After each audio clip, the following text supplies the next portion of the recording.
तो हेलो दोस्तों, this is अनुज। और आज की इस वीडियो में हमारा टॉपिक है ऑर्डर ऑफ ग्रोथ।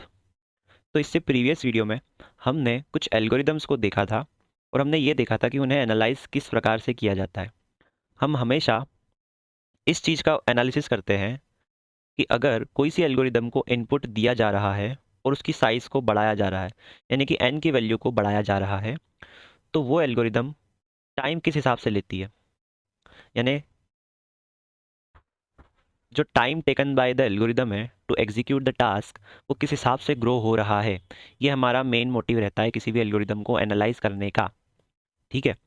जैसे एक एल्गोरिदम थी जो कि कांस्टेंट टाइम ले रही थी, तो इससे हमें ये समझ में आता है कि जैसे जैसे मैं इनपुट साइज बढ़ाते जाऊंगा, इस एल्गोरिदम के द्वारा लिया गया जो टाइम है वो कांस्टेंट रहने वाला है। मतलब सपोज यहाँ पर कुछ वैल्यू है 10, तो वो एल्गोरिदम हमेशा इतना ही समय लेगी, उसकी जो टाइम की जो वैल्यू है हमेशा 10 ही रहने वाली है। ठीक है। सपोज ये 10 माइक्रो सेकेंड है या 10 मिली सेकेंड है, तो हमेशा वो 10 मिली सेकेंड ही लेगी या उससे आसपास ही लेगी, थोड़ा बहुत ऊपर नीचे हो सकता है। ठीक है। सेकेंड हमने अप्रोच कौन सी देखी थी, सेकेंड अप्रोच जो हमने देखी थी उसमें एक एल्गोरिदम लीनियर टाइम ले रही थी। तो हमें उससे ये समझ में आया था कि जैसे जैसे इनपुट साइज बढ़ेगा तो ये जो एल्गोरिदम है वो लीनियरली टाइम को भी बढ़ाएगा। ठीक है। तो इस प्रकार से एल्गोरिदम का एनालिसिस किया जाता है। इतनी बात हमें समझ में आई थी। साथ ही साथ हमने ये भी देखा था कि जब भी हम एनालिसिस ऑफ एल्गोरिदम करते हैं, यानी कि एल्गोरिदम को एनालाइज करते हैं हम, तो हमें ये बात पता होती है कि जो एन है वो greater than equals to zero होने वाला है, और जो टाइम टेकन है वो भी हमेशा greater than equals to zero होने वाला है। इसका मतलब क्या, कि हमेशा फर्स्ट क्वाड्रेंट की ही बात हो रही होती है। जो फर्स्ट क्वाड्रेंट होता है जिसमें एक्स एक्सिस भी पॉजिटिव रहती है और वाई एक्सिस भी पॉजिटिव रहती है, तो हम इस वाले सिनारियो की बात कर रहे होते हैं। ठीक है। अब हमारा मेन मोटिव क्या रहता है, किसी भी एल्गोरिदम के लिए हमको ऑर्डर ऑफ ग्रोथ जो है वो निकालना रहता है। ठीक है। हमें उसके ऑर्डर ऑफ ग्रोथ को स्टडी करना होता है। इसका मतलब क्या निकलता है, इसका मतलब ये होता है कि यदि किसी एल्गोरिदम में इनपुट साइज को बढ़ाया जाए, ठीक है, किसी एल्गोरिदम को जो इनपुट मैं दे रहा हूँ उस इनपुट को अगर मैं बढ़ाता हूँ, तो वो टाइम किस हिसाब से बढ़ेगा, उस टाइम की क्या ग्रोथ होगी। यहाँ पे ग्रोथ का मतलब वही है कि टाइम किस हिसाब से ग्रो कर रहा है। ठीक है। तो ये कुछ कंडीशंस हैं जो हमेशा हम अज्यूम करके चलते हैं कि हाँ ये सारी चीज़ें होती है, क्योंकि ये एक थ्योरेटिकल एनालिसिस है। तो इसमें हम जो भी चीज़ कर रहे हैं, जो भी एनालिसिस कर रहे हैं, वो थ्योरेटिकल एनालिसिस है। ऑल दो प्रैक्टिकली इससे थोड़ा सा डिफर कर सकता है, लेकिन ये जस्ट मैथमेटिकल एनालिसिस है, इसलिए हमें इसी से स्टिक रहना पड़ेगा। ठीक है। तो हमारा मेन मोटिव रहता है कि हम ऑर्डर ऑफ ग्रोथ को कैलकुलेट करें। अब यहाँ पर हमने लास्ट वीडियो में एक एग्जाम्पल देखा था, जिस एग्जाम्पल में एक लीनियर एल्गोरिदम थी, मतलब सॉरी, एक कांस्टेंट एल्गोरिदम थी और एक लीनियर एल्गोरिदम थी। ठीक है। उसके अलावा हमने एक ऐसा पॉइंट देखा था जिस पॉइंट के बाद ये वाली जो एल्गोरिदम है वो ज़्यादा समय ले रही थी और ये वाली एल्गोरिदम जो है वो कम टाइम ले रही थी, यानी कांस्टेंट वाली जो है वो ज़्यादा अच्छे से परफॉर्म कर रही थी कंपेयर टू लीनियर वाली। और इस पॉइंट के पहले अगर हम बात करें, तो इस पॉइंट के पहले जो लीनियर वाली एल्गोरिदम है वो कम समय ले रही थी और कांस्टेंट वाली ज़्यादा समय ले रही थी। ठीक है। सपोज ये वाला जो पॉइंट है, यहाँ पर कुछ एन की वैल्यू होगी, सपोज ये एन बराबर 999 999, ये वाला पॉइंट है। ठीक है। ऑब्वियसली ये एन वाली एक्सिस है, तो यहाँ पर एन की सर्टेन वैल्यू होगी। तो ऐसा पॉसिबल हो सकता है कि जो जिस एनवायरनमेंट में हम एल्गोरिदम को रन कर रहे हैं वहाँ पे एन की वैल्यू कभी भी ट्रिपल लाइन से ज़्यादा जाए ही नहीं। ठीक है। हो सकता है इस वाली रेंज के बीच में ही हमेशा एन की वैल्यू चाहिए। तो उससे क्या हम समझते हैं, उससे हम ये समझते हैं कि अगर हमको ये बात पता है कि एन की वैल्यू इसी रेंज में रहेगी हमेशा, है ना, एन की वैल्यू जीरो और ट्रिपल लाइन के बीच में ही रहेगी, तो उस वाले केस में ये वाली एल्गोरिदम हमेशा बेटर परफॉर्म करेगी, हमेशा कम समय लेगी। क्यों, क्योंकि ये जो भी वैल्यू ले रही है टाइम की वो कम वैल्यू है ना। अगर हम इस वाले सिनारियो में इस वाली एल्गोरिदम की बात करें तो ये कंपैरेटिवली ज़्यादा समय ले रही है, ये जो कांस्टेंट वाली है वो ज़्यादा समय ले रही है। ठीक है। तो जब भी हम एसिम्प्टोटिक एनालिसिस करते हैं तो हमेशा हम एन टेंस टू इन्फिनिटी बात करते हैं। एन टेंस टू इन्फिनिटी का मतलब क्या, कि एन जो है जब वो बहुत ज़्यादा बड़ा नंबर हो जाएगा तो उस केस में कौन सी एल्गोरिदम बेटर परफॉर्म करेगी। आप ऐसा अज्यूम करो कि ये बहुत बड़ा, बहुत ऊपर जा रहा है, एन की भी बहुत बड़ी वैल्यू हो गई, तो उस केस में ये वाली जो एल्गोरिदम है वो हमेशा ज़्यादा ही समय ले रही होगी कंपेयर टू दिस वाली एल्गोरिदम। ठीक है।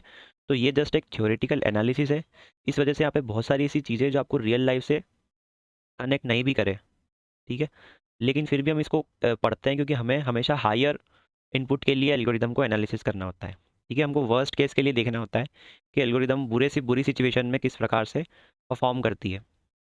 तो यहाँ पर ऑर्डर ऑफ ग्रोथ के लिए एक मैथमेटिकल डेफिनेशन लिखी हुई है। वो क्या बोलती है? A function f n is said to be growing faster than g n if limit n tends to infinity f n divided by g n becomes infinity. या फिर इसको हम ऐसे भी बोल सकते हैं कि g n divided by f n becomes zero. इसका क्या मतलब है? इसका सिंपल सा ये मतलब है कि अगर एन जो है वो इन्फिनिटी को टेंड कर रहा है, मतलब एक बहुत ही बड़ा नंबर है एन, तो उस केस में अगर f n divided by g n की वैल्यू अगर इन्फिनिटी आ जाती है, तो इसका मतलब ये है कि जो एफ एन है वो ज़्यादा फास्टली ग्रो कर रहा है कंपेयर टू जी एन। इसका सिंपल सा मतलब ये है। और इसी को उल्टा भी बोल सकते हैं हम, कि अगर इसकी वैल्यू जीरो के बराबर आ जाती है, तो हम ऐसा बोल सकते हैं कि जो जी एन है वो ज़्यादा फास्टली ग्रो कर रहा है, ठीक है, कंपेयर टू एफ एन। तो इसी को यहाँ पे दो तरीके से यहाँ पे उन्होंने लिखा हुआ है। अब इसका एक एग्जांपल देख लेते हैं। सपोज एफ एन जो है वो किस प्रकार से कुछ क्वाड्रेटिक फंक्शन है, और जी एन जो है वो लीनियर फंक्शन है मेरे पास। तो यहाँ पर अगर मैं इस वाले डेफिनेशन को अप्लाई करता हूँ, तो हमको सिंपली दिख रहा है यहाँ पे कि जो एफ एन है वो एक क्वाड्रेटिक फंक्शन है, ये लीनियर फंक्शन है। तो क्वाड्रेटिक ऑब्वियसली जल्दी ग्रो करता है, फास्टली ग्रो करता है कंपेयर टू लीनियर। तो अगर मैं इस वाली डेफिनेशन को अप्लाई करूँ, limit n tends to infinite two n plus five divided by n square plus n plus six, तो यहाँ पर क्या होगा? लिमिट हम जैसे सॉल्व करते हैं मैथ्स में, उसी प्रकार से हमने ऊपर और नीचे डिनोमिनेटर न्यूमरेटर को एन से डिवाइड कर दिया, एन स्क्वायर से डिवाइड कर दिया।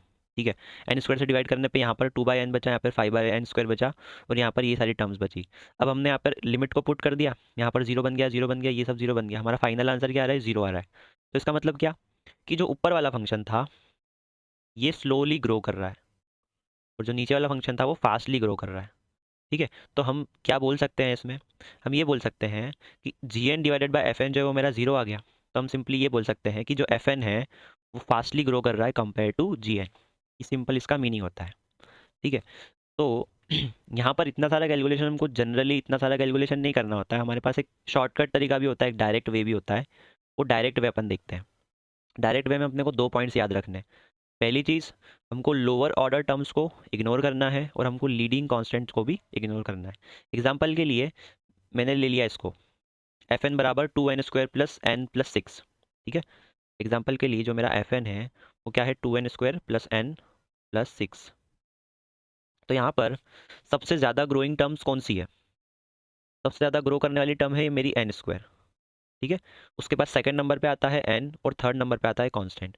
तो मुझे क्या करना है? मुझे सबसे ज़्यादा ग्रो करने वाली जो टर्म है मुझे केवल उसी को ध्यान देना है, उसी को फोकस करना है। बाकी सबको मैं इग्नोर कर सकता हूँ, मतलब इस कांस्टेंट को मैं इग्नोर कर सकता हूँ, इस लीनियर टर्म को मैं इग्नोर कर सकता हूँ, और साथ ही साथ एन स्क्वायर के साथ जो ये टू वाला कांस्टेंट लगा हुआ है मैं इसको भी इग्नोर कर सकता हूँ।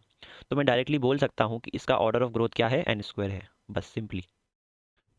ठीक है, अगर एक और एग्जाम्पल लेते हैं, जैसे जी एन था मेरा टू एन प्लस फाइव, ऐसा कोई सा लीनियर एक्सप्रेशन है, तो मैं यहाँ पर क्या करूँगा?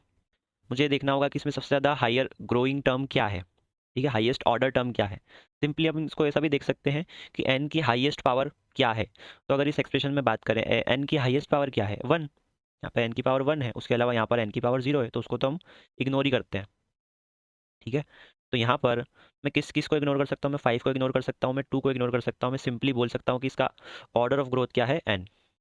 ठीक है, मतलब ये एक लीनियर एल्गोरिदम है, और ये वाली एल्गोरिदम एक क्वाड्रेटिक एल्गोरिदम है। ठीक है, ऑर्डर ऑफ ग्रोथ मतलब इससे जस्ट एक आइडिया लग रहा है कि ये वाली जो है वो लीनियरली आगे बढ़ेगी, और ये वाली जो है वो क्वाड्रेटिक पैराबोलिक वे में आगे बढ़ेगी, मतलब ग्रो करेगी।